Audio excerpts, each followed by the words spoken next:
जय सीताराम।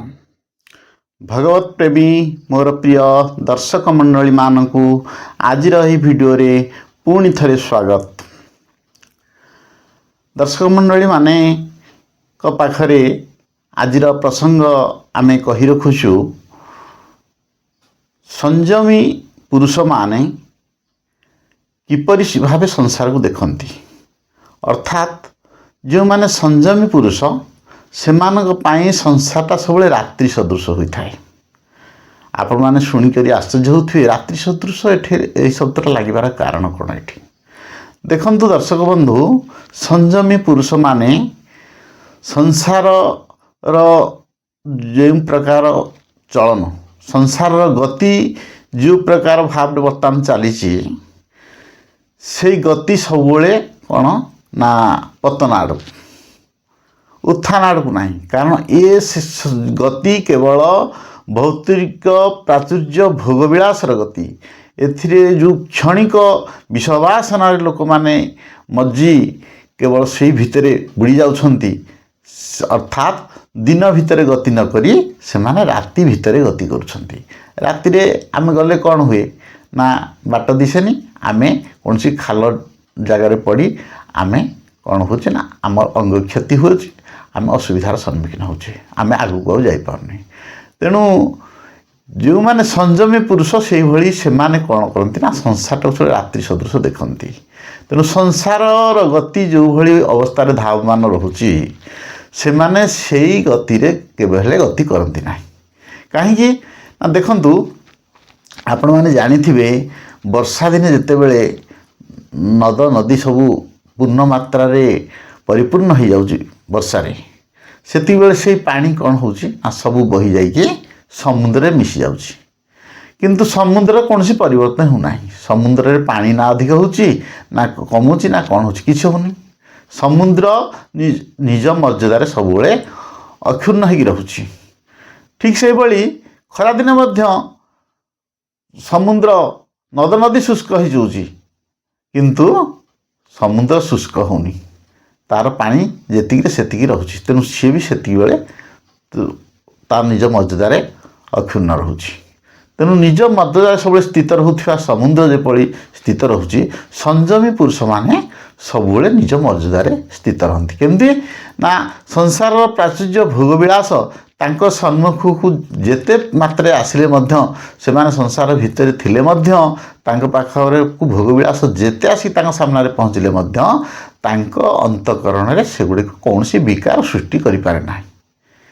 कहीं ना सी सबुले तांको मन भितर केवल परमात्मा चिंतन व्यतीत अन्य किसी स्थिति न थाए।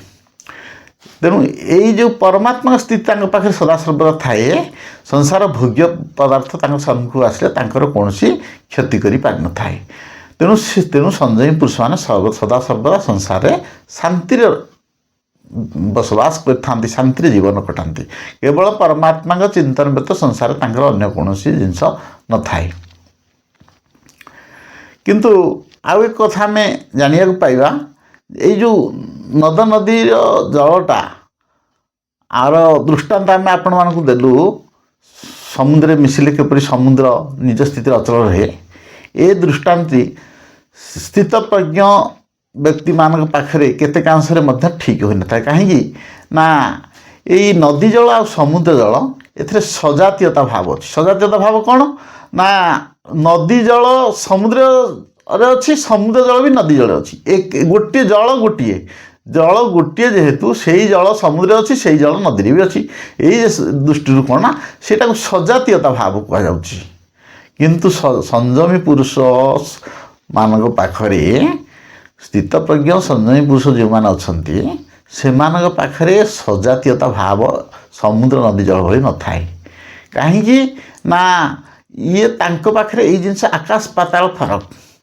कहीं ना देखंतु नदी जल समुद्र जल में मिसला परी, किंतु एमानक पाखरे स्थित प्रज्ञ व्यक्ति मानक पाखरे जो संसार भोग पदार्थ आसीजे नदी जल समुद्र मिसी जाऊँगी किंतु ये जो भोग पदार्थ आसूची ये तो मिसीगले तांकर सब जिनस नष्ट कर भोग पदार्थ तांकर सीना विकार सृष्टि करनी किंतु अन्य जिनिस क्षति भी करिया कथा ना किंतु कहीं करिपारुनी ये केवल तांकर अंतकरण पर्यंत पहुँची पाउची आउ तांकर परमात्मा जे हृदय प्रदेश स्थित अछंती तांकर कौनसी से क्षति करिपारिबो नाही केबे भी करनी करिपारिबो नाही।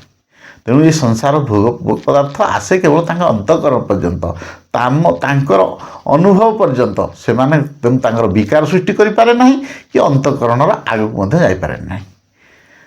तेणु यही दृष्टि यही जो स्थितप्रज्ञ संयमी पुरुष माने सबुबले संसार रे परमात्माभिमुखी होई रुहंती। तेणु सारा जगत से माने मानि था सारा जगत होची हमर वासुदेवमय अर्थात जड़ वस्तु चेतन जिते भी जिनस संसार अच्छी प्रत्येक जिनस भगवान अंश कौन सी धूली कणाए जिनस भी अणुप्रमाण जिनस भी भगवान ठारू विच्युत नुहे बाद जाए। तेणु यही चिंताधार संयमी पुरुष माने संसार रे विचरण करथांती एवं सारा संसार भोग्य प्राचुर्य भोग विलास को से माने रात्रि सदृश मन करथांती मन करी से माने निज स्थित रे सबले स्थिति हुई रही थांती निज संयम रे संयमित हुई रही थांती एवं जगत को जगतर कल्याण पाई निजे कौन करथांती सबुबले साधन करी जग समस्तंकर कल्याण चिंता करी परमात्मा पाखरे ध्यान रे रहंती। तेणु से माने सर्वदा सर्वदा जगतर मंगल चिंता करि थांती। तेणु आजिर प्रसंग को आमे एठी रखुछु पुणी आमे देखाबू आपण मानक सहित आगामी भिडियो रे। जय सीताराम।